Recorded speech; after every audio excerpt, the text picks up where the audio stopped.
You know, it's really hard to be lawful good in Dungeons & Dragons. I mean, you often have to skirt around the law, since there's no way you can convince the local guards to help you out when the noble's house up on the hill is obviously a giant mimic that's eating anyone who comes near. How often can you actually get them to come to your rescue? Like if you're at home and you place a call, "Hello, Cherryfields Guard Post, please state your emergency." One of my friends accidentally cast a polymorph spell on himself. Now he's a dog. How do I get him back to normal? Don't be silly. Magic isn't real. What are you talking about? We live in a society where everything is magical. Nope, I've never been outside. Ever. Literally just been living at this guard post my entire life. What's a dog, anyway? I mean, I'm not saying it doesn't make any sense. Could you imagine a world where people didn't rely on a ragtag band of misfit adventurers who keep calling themselves the heroes, and they could actually solve their own problems? By themselves? I know. Terrifying, isn't it?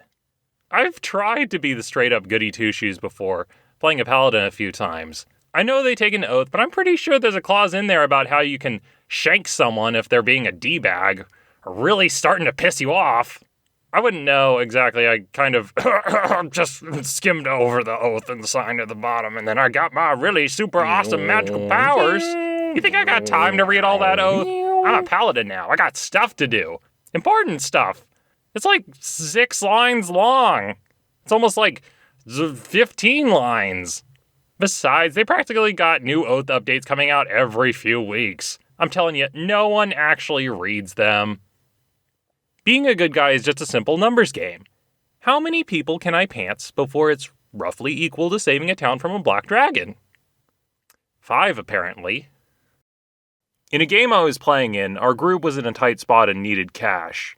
We'd gotten asked by some guys to do a job for them involving unloading crates with no questions. Are we going to be criminals now? Yay! I always wanted to be a rogue. Look, we're just going to be unloading some boxes. That doesn't make you a rogue. Yeah, I'm looking forward to my life of crime. We were at the docks and running the crates into the warehouse. However, in the middle of our work, we noticed that there was a guard watching us. That guard left his post and came back with 2 others. My character started to panic, working quickly and watching over his shoulder. My friends got approached by some guards that were snooping around, wondering what was going on and asking some questions. I couldn't hear them, but the longer I saw them talking, the more nervous I got.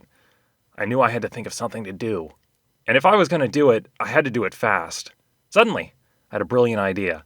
My character leaps up onto the cart and I say, "Everybody, we've been found out! Everybody run!"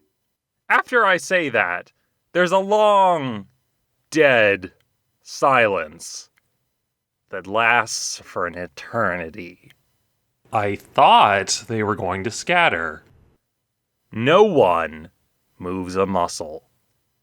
In real life, the players at the table give me this look. And one of the players facepalms and says through her hands, "They were just going to ask a question or two. I had convinced them that it was fine. They were leaving." Oh.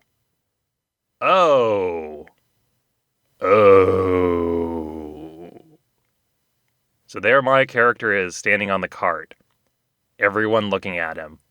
Eventually I say, okay. Actually, I draw my sword, and I jump down. I start waving it around, saying, "You'll never take me alive!" And then I run. I bucket down the alley and take off.